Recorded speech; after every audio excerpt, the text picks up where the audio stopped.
A guy gets a genie and 3 wishes. Sounds like Aladdin. Like most of us, of course he want to get billions of dollars. He just 1 second away to tell his wish. But everything goes crazy when a message starts appearing in the air saying his adopted brother would get 2 times the reward from every wish he makes, and the protagonist would get a big backlash from the wish. For this one, I love how the protagonist tricks the system and completely flips the table. The ending is super duper satisfying. Alright, enough hyping up the story, let's just jump straight into the recap. Freshman year had just started, and honestly, I already felt like college was going to beat me up before classes even became serious. In front of me, my biological parents were walking with Julian, the adopted son of my family. Well, technically he was my brother in name, but in reality he looked more like the real young master than I ever did. Julian was wearing the newest designer clothes, and his expensive watch kept flashing under the sun. Even his hair looked like someone had spent serious time making every strand perfect. He had that proud, untouchable look, like the whole world was supposed to move out of his way. Then he turned back and looked at me with an annoyed face. Brother, hurry up! Why are you walking so slowly? You're so annoying! Before I could even answer, my parents also looked back. Their expressions made it clear that I was the problem. Julian added that the sun was too hot and asked if I wanted him to die from the heat. I quietly held the handle of my suitcase tighter and walked faster. My nails almost dug into my palm, but I said nothing. Because what could I even say? I was actually the real young master of the Goo family. When I was 2 years old, human traffickers stole me and sold me to a poor village far away. The people who raised me were poor, but they were not kind. They beat me, scolded me, and treated me like I owed them something just because I was alive. 3 years ago, my biological parents finally found me and brought me back to the Goo family. I thought that maybe after losing me for so long, they would hug me and cry and tell me they had missed me. But no, what waited for me was not warmth. It was awkward silence, dislike, and endless comparisons. Back then, I was skinny, my skin was rough, and my clothes looked cheap and old. When I stood beside Julian, who was clean, elegant, and raised like a prince, I looked like a country bumpkin who had walked into the wrong house. My parents even made me take 3 paternity tests before they finally accepted that I was their real son. Even after that, they did not really accept me in their hearts. They said my manners were bad. They said I was not even 1/10 as graceful as Julian. They said I grew up wild in the countryside, so I needed strict discipline. And because of that so-called discipline, most of the chores in the house became mine. Wilfried Julian, the adopted son who had lived in my place for years, still stayed as the pampered young master. He did not need to lift a finger. He only needed to stand there and smile, and everyone treated him like treasure. At first, I was stupid enough to believe that if I worked hard enough, studied hard enough, and became good enough, my parents would one day look at me with pride. I really believed that, so I studied late into the night until my eyes hurt and my rank improved by 50 places. But Julian took the same test without studying much, and his rank improved by 100. I worked hard and won a 5 to 1,000 scholarship. Julian casually bought a lottery ticket and won 10,000. I pushed myself at the gym, running until my legs gave out and I almost collapsed. But Julian ate whatever he wanted every day, drank whatever he wanted, and somehow still kept a perfect body. Even the top university I fought so hard to enter became another joke. I barely got in after sacrificing sleep, energy, and almost my sanity. Julian, on the other hand, easily received a recommendation spot. And somehow, of course, he became my roommate too. It felt like every single thing I worked for only existed to make him look even better. Then, on the 3rd day of college military training, something strange happened. I was on the field when I noticed a small silver snake near the side. Its tail was trapped under a steel pipe, and it looked like it was barely alive. I did not think too much. I just walked over, moved the pipe away, and let it go. The little snake quickly slipped away and disappeared into the grass. At that time, I thought it was just a small thing. I did not expect thanks, I did not expect anything at all. And yeah, I definitely did not expect that this tiny act would change my whole life. That night, everyone in the dorm had already fallen asleep. The room was dark and quiet, except for the soft breathing of my roommates. But I could not sleep. I kept turning over in bed, thinking about next month's living expenses. My money was almost gone, and I had no idea how I was going to survive without begging my parents, which was the last thing I wanted to do. While my mind was a complete mess, a faint silver shadow suddenly appeared beside my bed. I froze. My whole body went stiff, and I almost screamed. Moonlight slipped through the gap in the curtain and landed on the silver figure. Only then did I clearly see its shape. It was a snake, a silver snake. Its whole body gave off a soft glow, and its eyes were clear and deep, almost like glass. It did not look like a normal animal at all. It looked cold, ancient, and unreal. Then a chilly voice sounded beside my ears. Mortal, thank you for helping me today. I am a snake immortal with 1,000 years of cultivation. I was trapped here because of a tribulation. Since you helped me, I can repay your kindness by granting you 3 wishes. I stared at it, completely dumbfounded. My brain stopped working for a few seconds. A snake immortal? 3 wishes? Was this really happening to me? For a moment, I seriously wondered if I was so hungry and stressed that I had started seeing things, so I pinched my thigh hard. Pain shot through me. Okay, not a dream. I swallowed carefully and asked if I could wish for anything, even a lot of money. The snake immortal nodded calmly. There was no emotion in its eyes. The first number that jumped into my head was 100 million. With that much money, I would never need to watch anyone's face again. I would not need to worry about food, school fees, or living expenses. I would not have to keep lowering my head in the goo family just to survive. The words were already at the tip of my tongue, but right before I could say them, strange comments suddenly floated in front of my eyes. Holy cow, what kind of crazy luck does this supporting male have? He actually saved a snake immortal? I froze. Another comment appeared.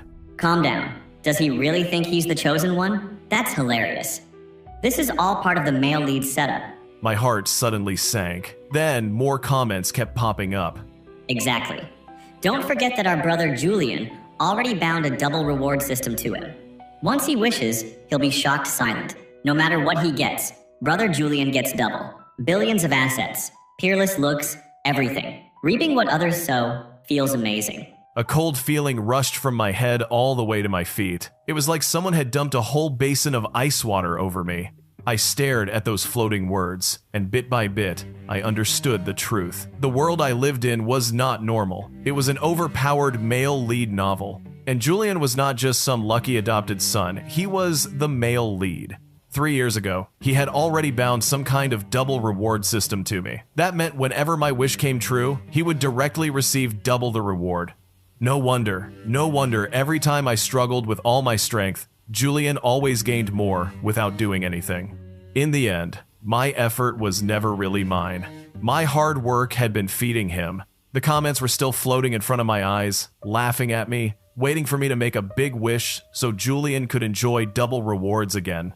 But this time, I saw everything clearly, very well. If Julian wanted to take double from me, then I would give him something unforgettable. I slowly looked toward the bed across from mine. Julian was lying there with his eyes closed, but his eyelids moved a little. A faint smile was still hanging at the corner of his mouth. He was not asleep. He had been awake the whole time. He was waiting for me to make a wish. The snake immortal saw that I had stayed silent for too long, so it began urging me to hurry. At the same time, the floating comments went crazy again. One comment said this snake immortal was really evil because it only pushed me to make a wish but did not explain the side effects. Another comment agreed and laughed at me, saying I was just a fool. It said there was no such thing as free lunch in this world. If a wish came true, there would always be a price, especially if the wish changed fate too much. The bigger the wish, the heavier the cost. If my wish affected other people or changed the world too much, it would damage my karma. It could even bring a serious backlash. At best, I would become unlucky and go bankrupt. At worst, I might not even live long. The comments sounded excited as they said Julian would be fine anyway. Since I was the one making the wish, I would be the one suffering the backlash. Julian only needed to sit back and enjoy double happiness. When I read that, fear rushed through me like cold water. So that was why Julian dared to let such a good thing fall into my hands. In the original story that the comments talked about, I would slowly lose my mind because of all this unfairness. I would become jealous, twisted, and hateful. Then I would turn into a villain who kept trying to harm Julian. In the end, my own biological parents would hate me completely, and Julian's supporters would torture me until I died miserably on the street. And Julian? He would step over my corpse and become a rich, handsome business tycoon with billions of money, countless admirers, and a perfect life. Anger burned inside my chest like hot magma. I knew Julian was more important than me in my parents' hearts. I had never been stupid enough to think I could replace him, but all I ever wanted was a tiny bit of love. Just a little fairness. Just the basic treatment a biological son should get. Yet even that was too much for him. Julian still saw me as a thorn in his side. He still wanted to use this blood-sucking method to drain me dry. Fine. If the story wanted to force me into becoming evil no matter what, then I might as well move first. I lowered my eyes slightly and spoke in a calm voice. Lord Snake Immortal, I have made up my mind. My first wish is that I can get a full 8 hours of sleep every day. The moment I said that, the floating comments exploded. Question marks and exclamation points filled my vision. One comment asked if I had gone crazy. It said this was not even a real wish. Another one mocked me and said no wonder my parents thought I was embarrassing. It said I could have asked for billions of wealth or a perfect face, but instead I only wanted a good sleep. It even said my brain must have been crushed by a door. Someone else laughed and said Julian had already prepared to receive double wealth and peerless looks, but I had ruined everything by asking for something useless. It called me a pig demon reincarnated because all I knew was sleeping. I almost laughed when I read that. In their eyes, wanting sleep was useless, but to me, it was the safest blade I could use. The comments also kept calling me vain. I knew exactly what they meant. Earlier that day, I had fought with my mother over money. It was the biggest argument we had ever had. I had cried and asked her why Julian got $8,000 a month for living expenses while I only got $800. My mother had looked at me coldly and told me I needed to understand my place. Julian was the heir of the Goo family. They brought me back because they hoped I would become his right-hand man in the future, not because they wanted me to enjoy life as a young master. Then she said I was already 18 years old by law, so they had no duty to keep raising me. Instead, she said I now had the duty to support them. At that moment, my heart sank completely. But she was not finished. She sneered and asked if 800 was too little. Then she reminded me that in the poor mountain village where I grew up, I probably did not even get 800 in pocket money for a whole year. She also said I shared a dorm with Julian anyway, so it did not matter who received the money. As long as I took good care of Julian, would he really watch me starve? I was so angry that my eyes turned red. Julian helping me? That would be a miracle. It was already good enough if he did not kick me while I was sleeping. I thought about how I only dared to choose the cheapest vegetable dishes at the cafeteria, while Julian could casually spend more than $1,000 on a late-night snack. He even brought the other two roommates with him so they could laugh at me together. The more I thought about it, the more my chest hurt, like someone was twisting a knife inside me. So for the first time, I lost control in front of my mother. I demanded that she treat us equally and give me $8,000 a month too. If she refused, I told her I would never return to the Goo family again. The result was exactly what anyone could guess. She only said coldly, "Come back or not, it's up to you. The Goo family doesn't lack a son like you." That one sentence told me everything, but in the eyes of the floating comments, my anger was not pain. My unfair treatment was not suffering. To them, all of this was proof that I was greedy and vain. The Snake Immortal looked at me with a flash of surprise in its glass-like eyes. It seemed a little disappointed, as if it had expected me to wish for something huge.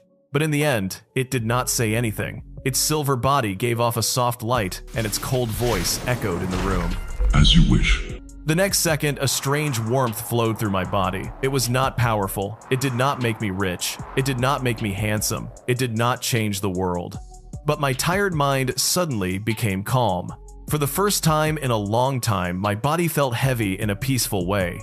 Across the room, Julian's smile froze. I saw it. Even though he was pretending to sleep, I saw the corner of his mouth stiffen. He must have received double the reward.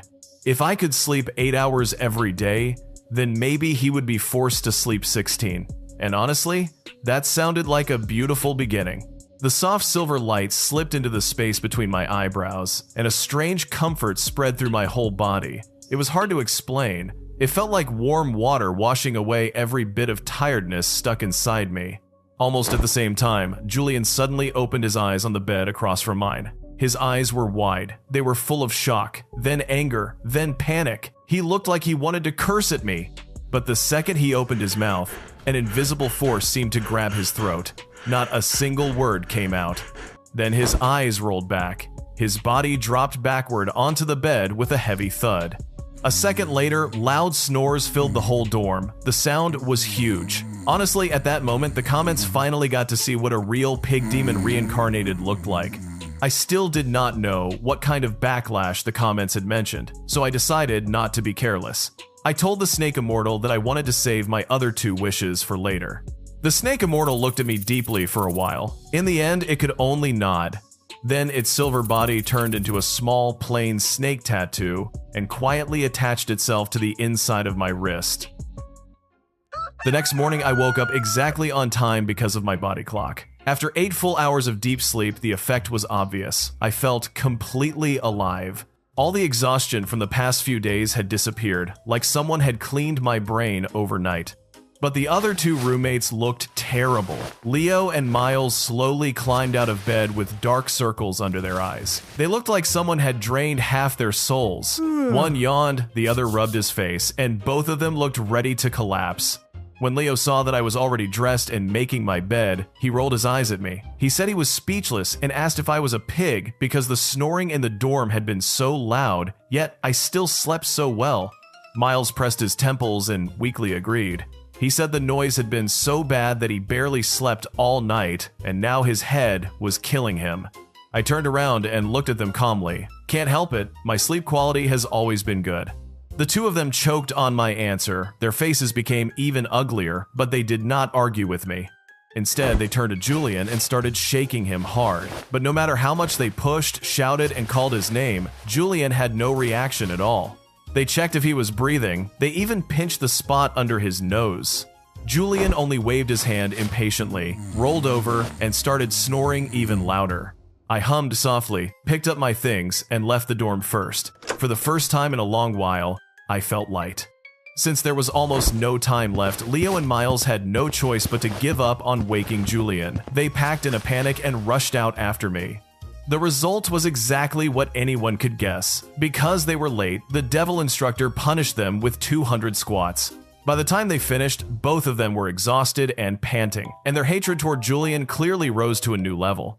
As for Julian, he did not appear until military training was almost over in the afternoon. He sneaked into the formation in a panic, his hair messy like a bird nest. The instructor saw him immediately, and honestly, arriving that late during military training was basically asking for death. The instructor was furious and gave him the harshest punishment package on the spot. Julian had to run 50 laps around the field, and he was not allowed to rest until he finished.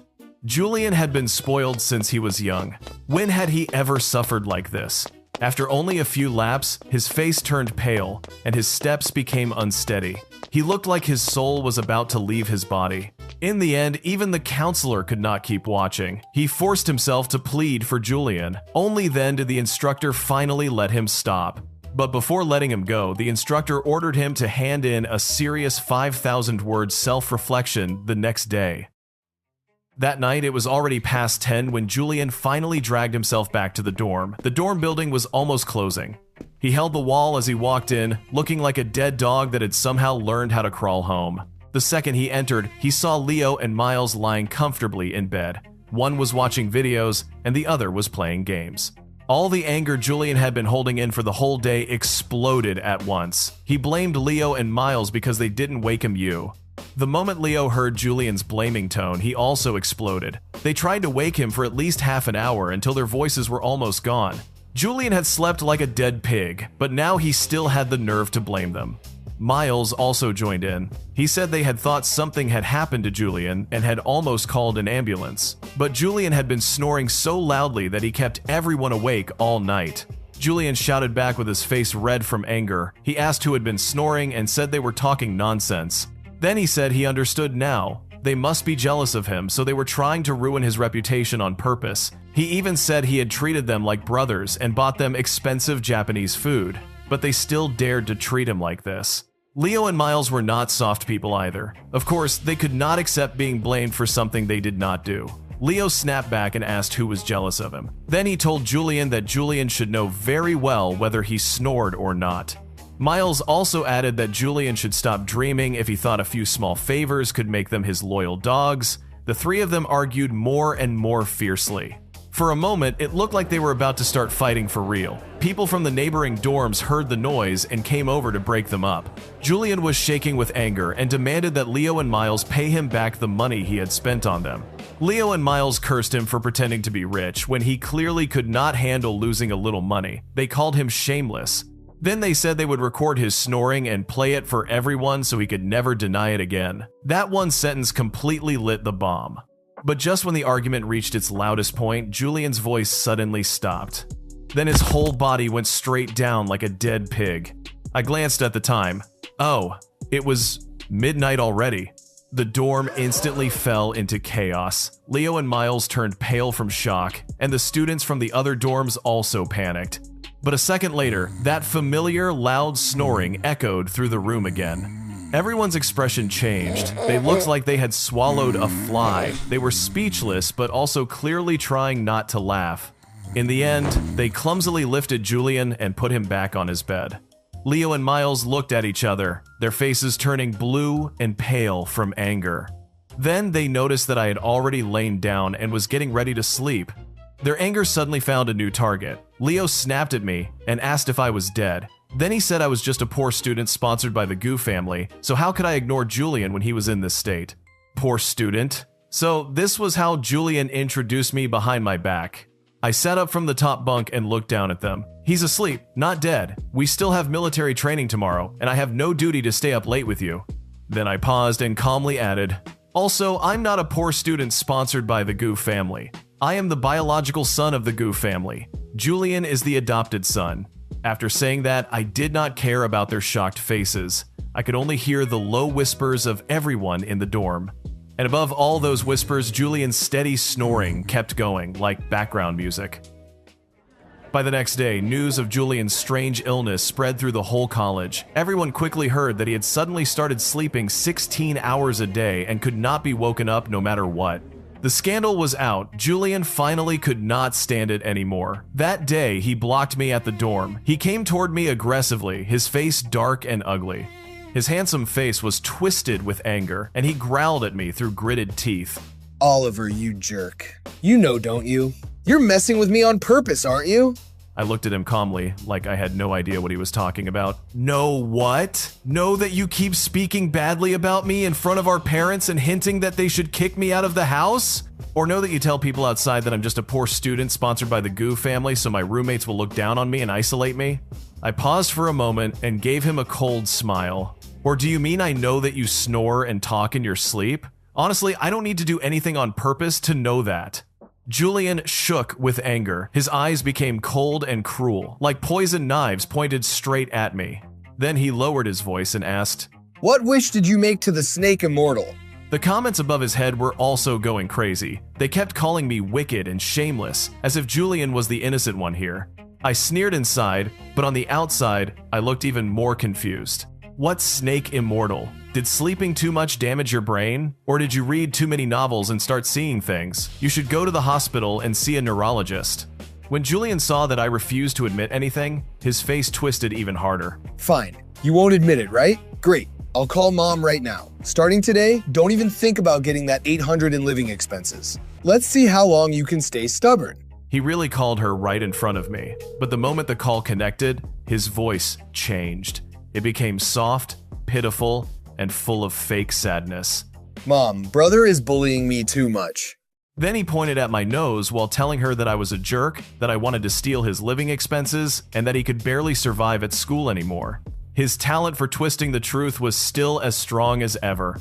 On the other side of the phone, my mother immediately raised her voice. She asked what happened, then said I had gone too far.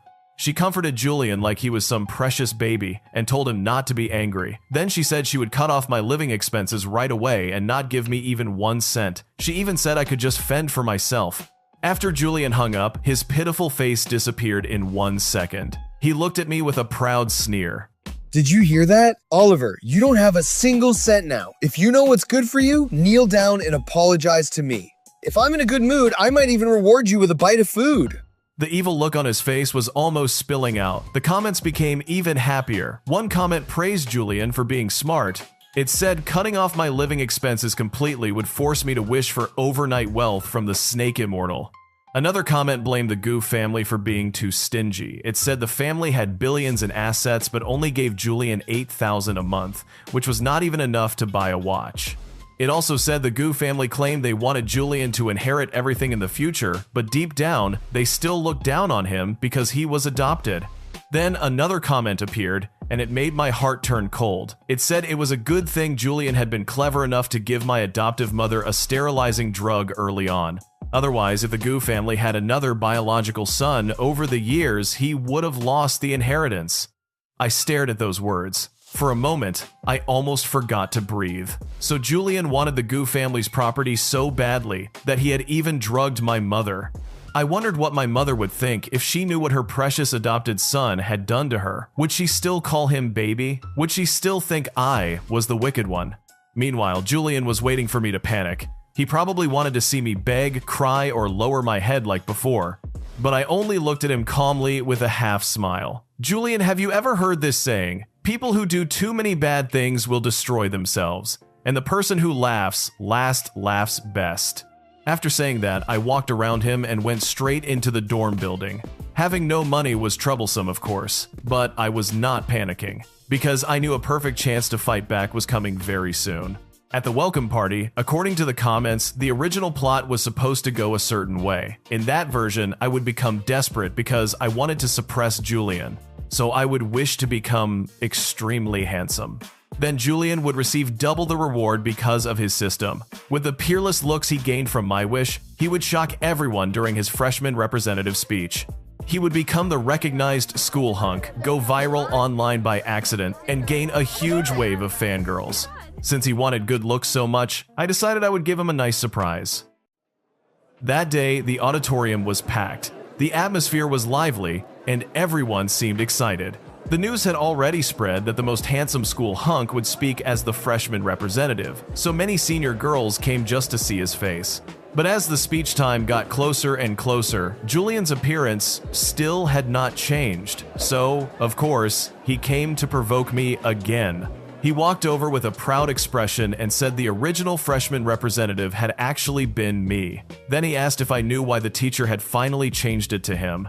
I did not even want to answer, but he continued by himself anyway. He said it was because his image and temperament were better than mine. He said I was not as handsome as him, and my presence was not as good as his. Then he said I was destined to live in his shadow forever and be stepped under his feet for the rest of my life. Even without looking at the comments, I knew what he was doing. This was just a cheap provocation trick. He wanted me angry. He wanted me desperate. He wanted me to make the wish he needed. So I played along. I clenched my fist tightly and acted like his words had really stabbed me. Stop being so smug in front of me. Maybe I'll suddenly transform and become a super handsome guy. The second I said that, a quick smile flashed across Julian's face. His plan had worked, or at least he thought it had. He looked at me meaningfully and said he would wait and see. Then he returned to his seat with satisfaction. Even his back looked straighter, like he was already preparing to accept everyone's admiration. I did not disappoint him. I took a deep breath and quietly summoned the snake immortal. Then I made my second wish. I wish my weight will always stay around 70 kilograms. The snake immortal looked at me with a complicated expression. After a short silence, it said, "As you wish." The comments exploded again. One comment laughed so hard it almost seemed to choke. It asked who in their right mind would make a wish like this. Another comment asked if my wish had even come true, because I looked exactly the same. Then someone replied that I really had not changed. To be honest, they said I only dressed a bit badly, but my face itself was actually flawless. The next comment suddenly seemed to realize something. Wait, then the male lead? Oh no. At that exact moment, the host's voice rang through the auditorium. Next, please welcome the freshman representative, Julian, to speak. Warm applause filled the whole place at once. There were whistles, cheers, and excited voices from every direction. Everyone stretched their necks waiting to see the real face of this famous school hunk. Julian walked toward the center of the stage step by step. He could clearly feel a strange energy moving through his body. His face was changing little by little. His features were shifting in a way he could sense, and joy almost burst out of his chest. He must have been thinking that today was the day he would shock the whole school. He must have believed everyone would fall for him the moment they saw his face. But when the audience finally saw him clearly under the stage lights, the whole auditorium suddenly became strangely silent. Dead silent. Julian seemed very pleased at first. He probably thought everyone had been stunned speechless by his peerless beauty. But very soon he noticed something was wrong, because the eyes staring at him were not full of amazement, they were full of horror. Julian slowly looked down at himself. Only then did he realize that something was very, very wrong.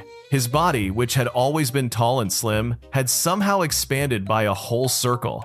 His arms had become thick and round, and his whole figure looked swollen under the stage lights. For a few seconds, the whole auditorium stayed frozen. Then the silence broke. The audience burst into loud laughter. The laughter was so strong it almost shook the room. People covered their mouths, bent over, and whispered to each other. Some asked if there were no boys left in the school, because how could anyone call someone like this the school hunk? Others said the famous handsome freshman looked more like an ugly monster. Julian stood on the stage with a blank face. His dream of shocking everyone had really come true, just not in the way he wanted. The counselor rushed onto the stage in a panic and quickly dragged him down before the scene became even worse. But it was already too late. The welcome party disaster spread through the whole campus like a storm. It also rushed onto social media. One second, Julian had been waiting to rise to heaven. The next second, he had been kicked straight into hell in front of everyone. For someone as proud as him, this was enough to drive him crazy. After that, our parents took him to the hospital for a long list of annoying medical checks. In the end, the doctor said he had sudden, unexplained severe swelling and abnormal tissue growth. The doctor suggested that he stay in the hospital for observation. My mom and dad were heartbroken. They kept saying they would cure Julian illness no matter what. But Julian knew the truth in his heart. This had to be my doing again. So the moment he got the chance, he rushed back to the dorm. The second he opened the door, he started cursing at me. Oliver, you brute, you jerk, you'll die a horrible death. I looked at him with deep pity, but my voice was soft, almost like a devil whispering beside his ear. Julian, it seems you still don't understand the situation. I paused for a moment, then continued. Guess what will happen if I tell the snake immortal that my third wish is to keep my blood pressure between 80 and 120?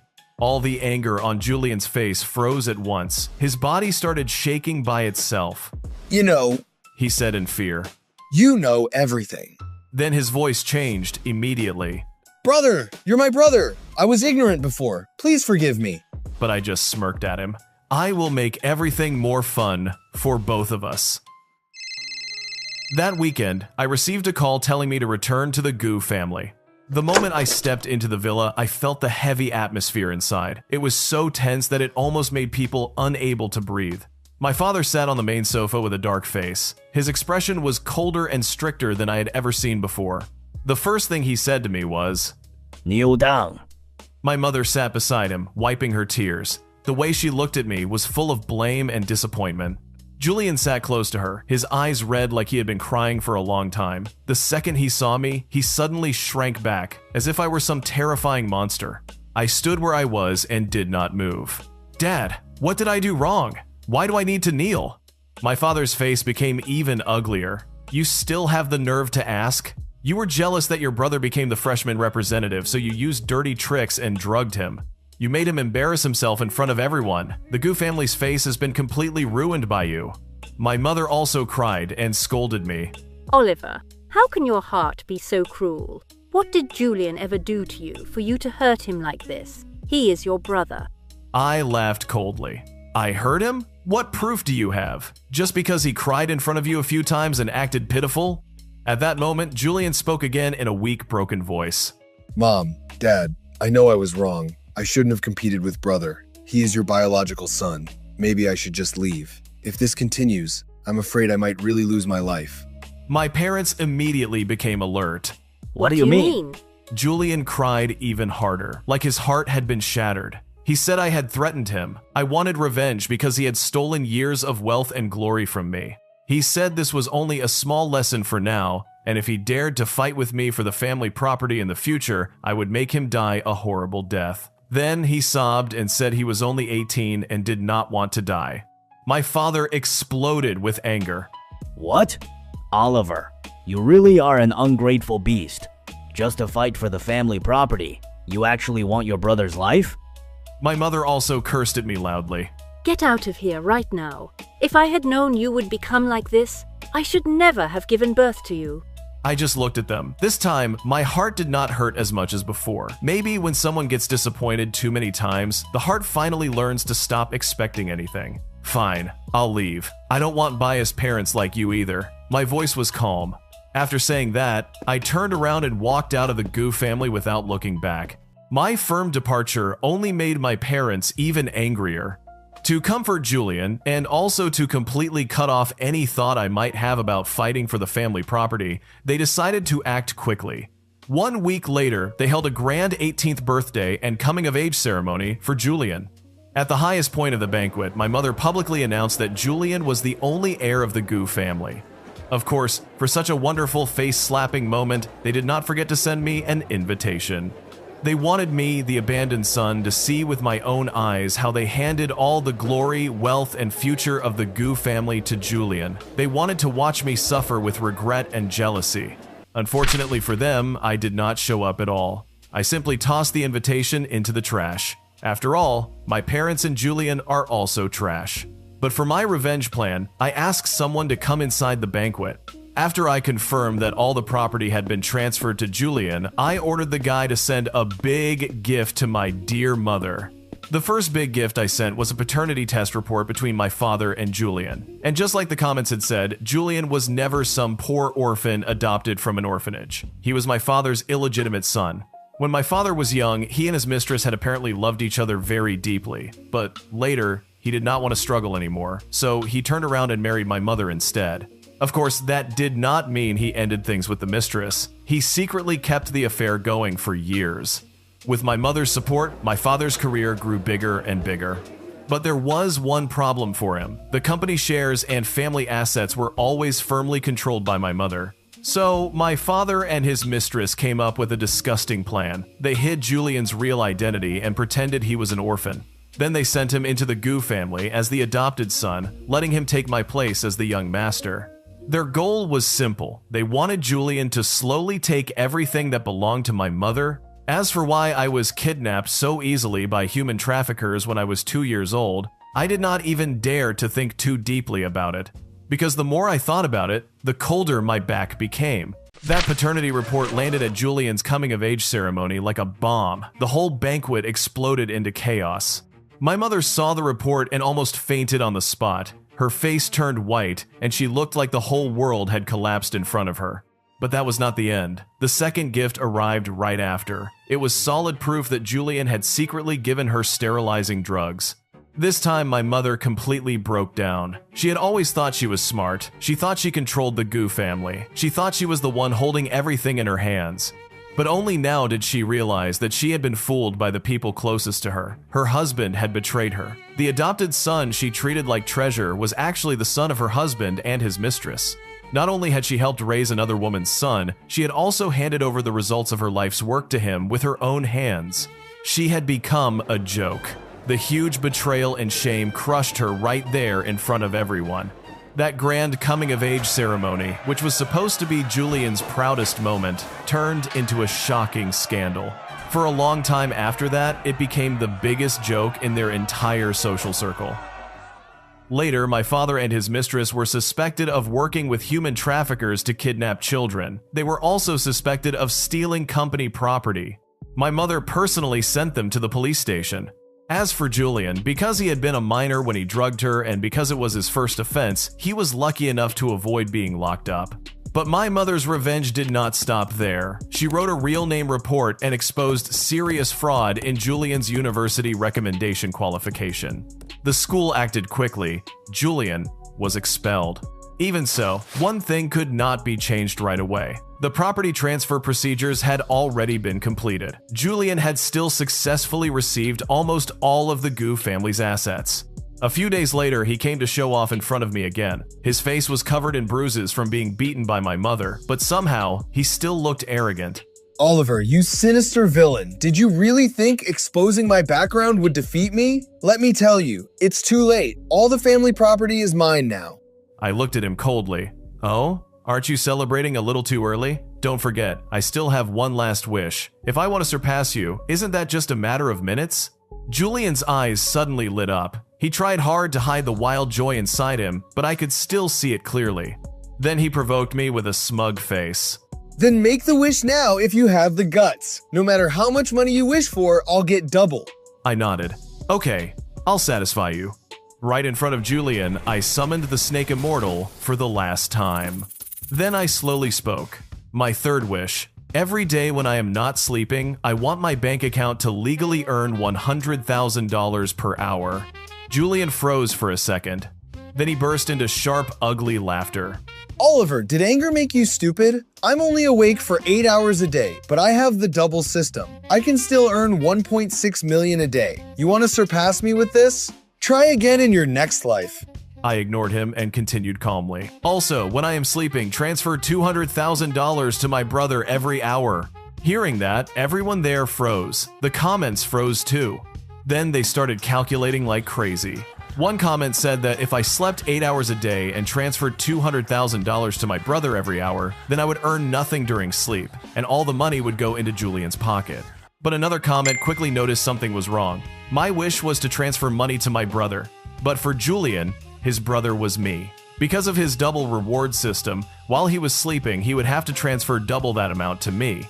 That meant every hour he slept, he would lose $400,000 to me. And because Julian had to sleep 16 hours a day, that became $6.4 million transferred to me every day. After balancing everything, I would gain a huge amount every day, while Julian's fortune would shrink fast. One comment almost screamed that, at this speed, Julian's money would be drained dry in less than 3 months. Julian finally understood too. The proud smile on his face froze completely. The next second, his eyes lost focus, his body swayed, and he fainted straight to the ground. The snake immortal had now fulfilled all 3 of my wishes. The silver snake tattoo slowly detached from my wrist. But this time, its eyes were no longer clear and lively like when we first met. They looked dull, empty, and exhausted. Its spiritual energy was fading little by little. Only then did the comments reveal the truth. It was not actually a real snake immortal. More accurately, it was a snake demon.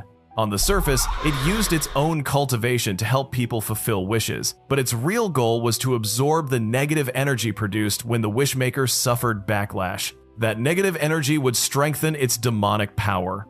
Unfortunately for it, this time it met me. My first 2 wishes did not really harm other people or change the world in any dangerous way. And the only real beneficiary of the 3rd wish was Julian. So if there was any backlash, Julian would be the one suffering it. But the snake demon could not directly absorb energy from him. That meant it had wasted hundreds of years of cultivation for nothing. From now on, I was afraid it would never be able to come out and harm anyone again. When Julian finally woke up, it was only because his forced 16-hour sleep had ended. He opened his swollen eyes in a quiet hospital room. The room was empty, and the silence felt heavy. But before he could even understand where he was, a screen suddenly appeared in front of him. It was his double reward system. Only he could see it.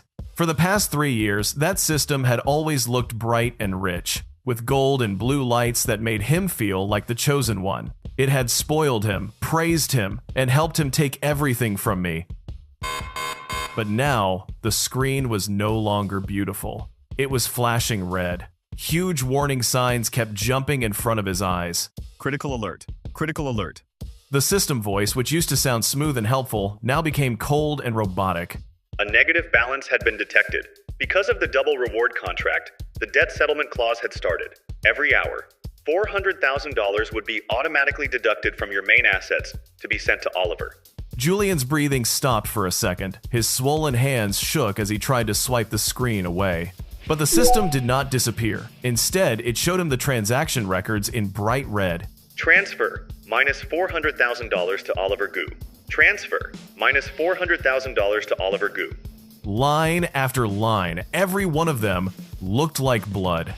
Julian kept scrolling down, and the more he saw, the more his body shook. He finally understood. Back then, he had bound the system to me because he wanted to harvest whatever I worked for. He wanted to sit back and enjoy double the reward while I carried all the pain. But now, I had turned that same rule against him. I had created a debt that targeted him.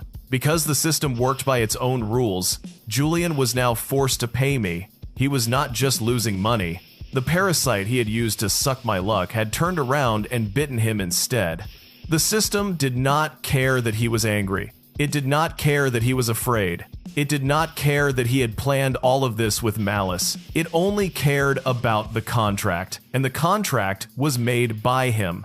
No, no, no, stop it! Cancel the binding! Julian screamed until his voice became rough. He waved his hands through the air like a madman, trying to attack a screen nobody else could see. The system answered with one cold word. Error detected.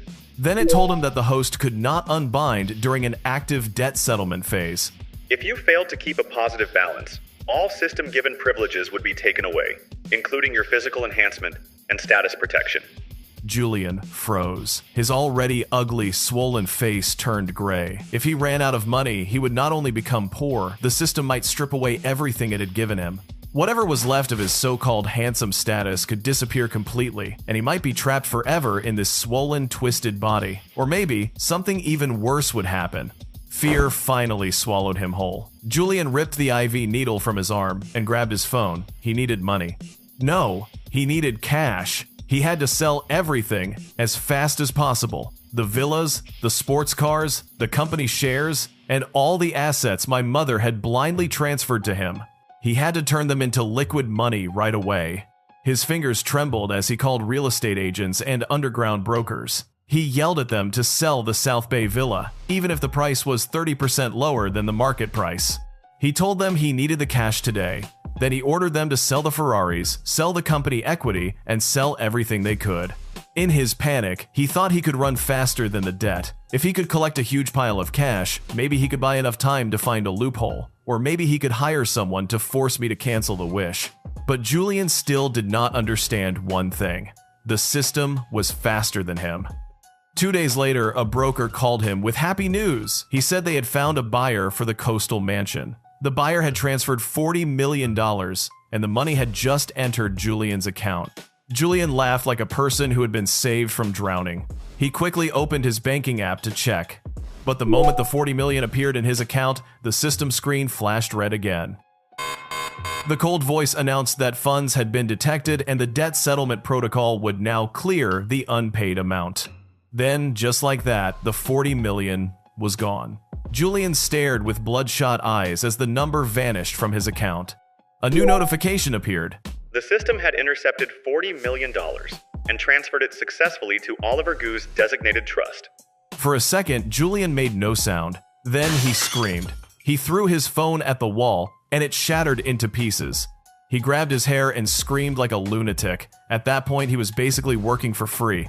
He had become an unpaid cashier, desperately selling off my mother's life work and the Goo family's old legacy, only to send all the money straight into my account. Every car he sold disappeared. Every share he liquidated was swallowed. Every villa he gave away at a low price became fuel for his own punishment. All he could do was sit on the cold floor and watch the daily drain continue. $3.2 million a day. It ticked away like a bomb, and he knew it would not stop until nothing was left. Meanwhile, across the city, I woke up after exactly 8 hours of deep sleep. I felt refreshed, peaceful, and very much alive. I stretched lazily, picked up my phone, and looked at the new line of zeros in my bank account. The number was growing beautifully. I smiled and took a sip of my morning coffee. "Not bad," I said softly. "Let's see how long the young master can keep this up." While Julian was being drained dry outside, another punishment was happening behind bars. After my mother took the evidence I sent her and marched straight to the police station, the authorities moved quickly.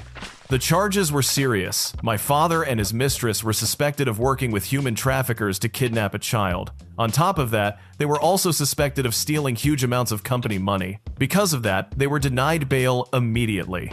But inside the cold holding cell, my father did not panic at first. He was still confident. He held the mistress's shaking hands and comforted her with a proud smile, like this was only a small problem.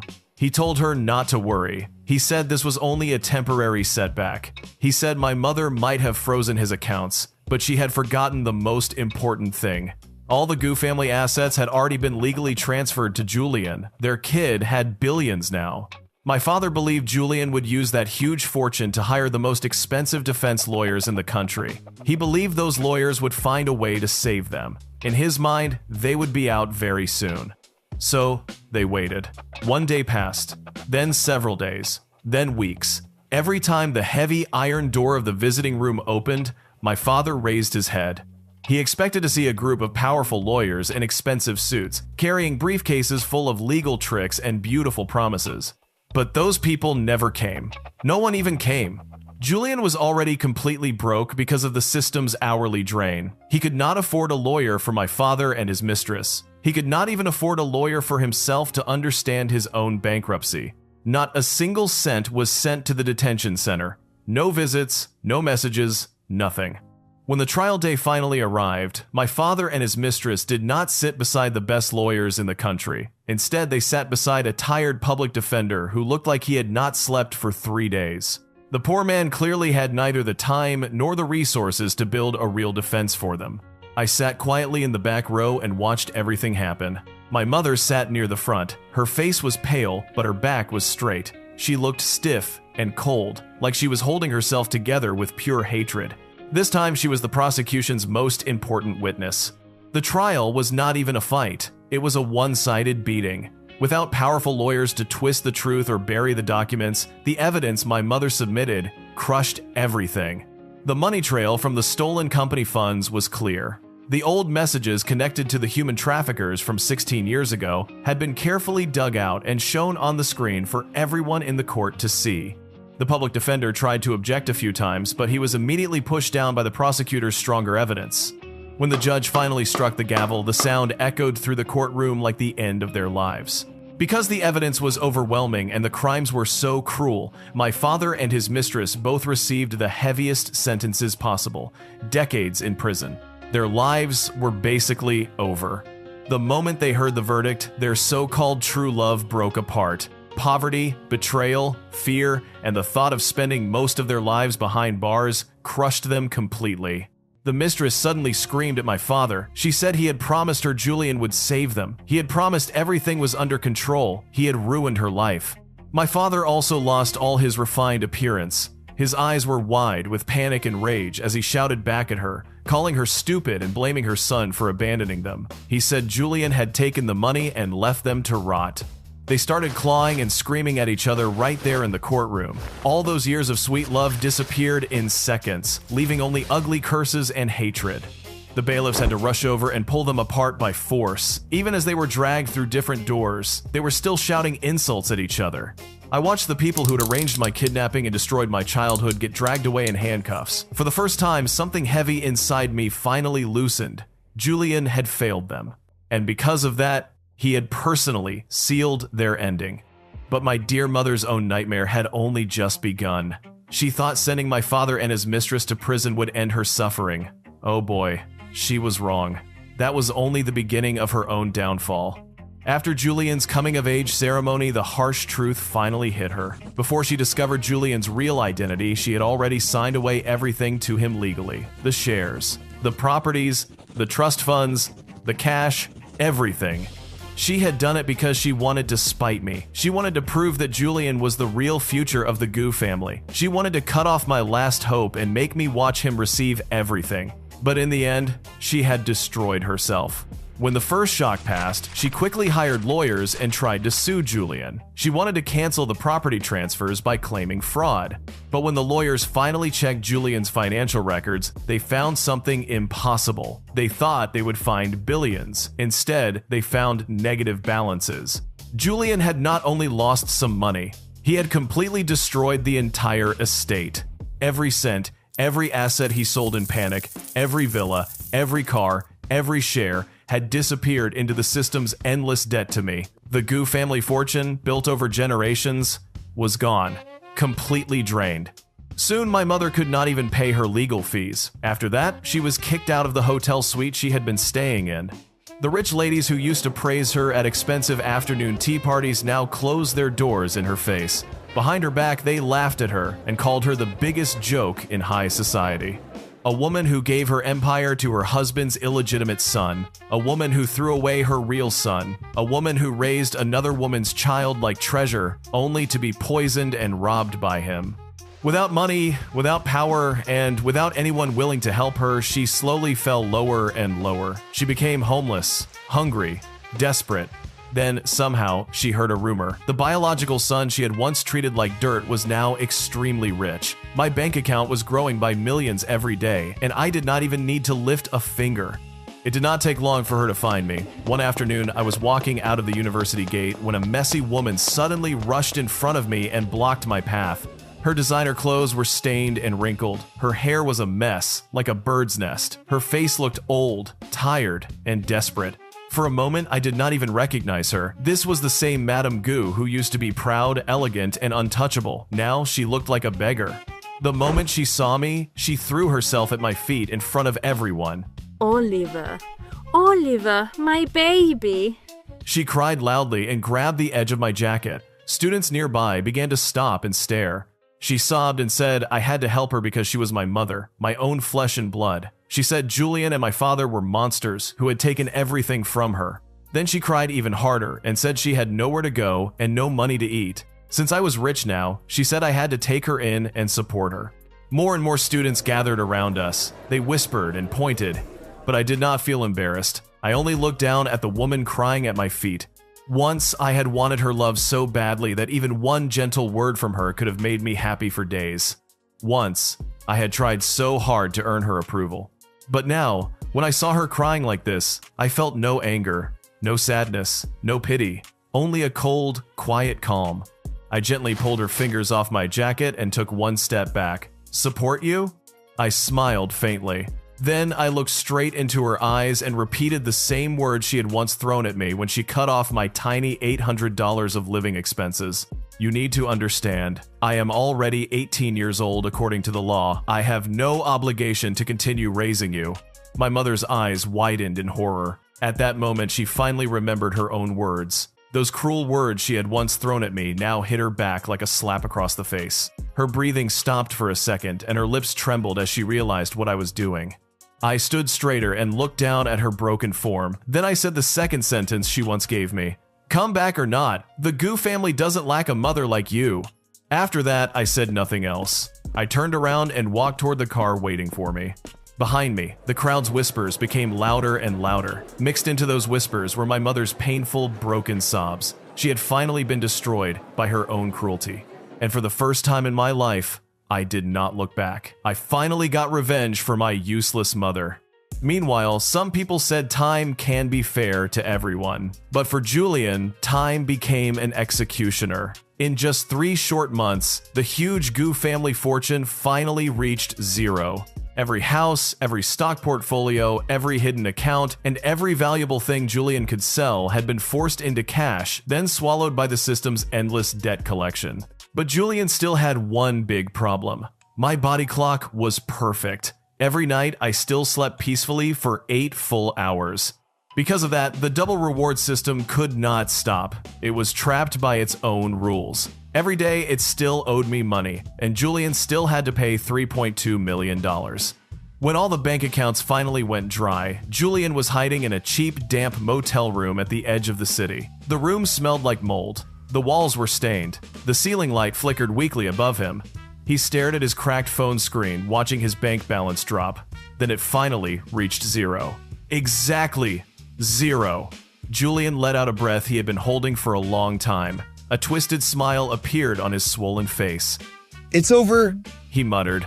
There's no money left. The system has to cancel the debt now. It has to. But the system was not kind. It was not human. It did not care about hope, fear, or begging. It was only a cold parasite that followed rules. The red holographic screen appeared again in the dark motel room, lighting Julian's face with a bloody glow.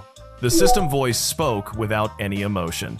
Now, there was not enough money left, but the debt settlement protocol could not stop. Since cash was gone, the system would begin alternative asset extraction and would convert the host's biological value, vitality, and appearance into equal worth. Julian's blood went cold. Wait, he said, his voice shaking. Biological value? What does that mean? Stop. The system did not explain with words. It explained with pain. Because it could no longer take money from Julian, it began taking the only valuable things he had left: his flesh, his bones, his youth, his life. Julian collapsed onto the dirty motel floor and screamed. It was like an invisible force had grabbed his soul and started pulling it apart. First, the system took away the good looks it had once given him. His once smooth skin lost all firmness in seconds. It sagged heavily on his face, like melting wax. Deep wrinkles appeared on his forehead, around his eyes, and beside his mouth. Then his energy disappeared. Julian gasped for air as his muscles shrank quickly. His arms and legs became thin and weak, like dry branches. He grabbed his head in panic, but his thick, carefully styled hair came out in large clumps. Some of it even had blood at the roots. The hair slipped through his shaking fingers and fell across the dirty floor. Night after night, whenever I closed my eyes and enjoyed my peaceful 8 hours of sleep, Julian paid the price. Not with money anymore, but with his own flesh and bones. In only a few weeks, he aged by decades. The proud young master, who once looked bright, handsome, and untouchable, slowly became a weak, withered old man. His teeth loosened and fell out. His joints hurt like he was 80 years old. His eyes became cloudy, and he could barely see clearly. This was true poetic justice. In the original story, Julian had wanted me to go mad from jealousy. He had wanted my body broken on the streets. He had wanted me to die ugly and miserable while he stood at the top of the world.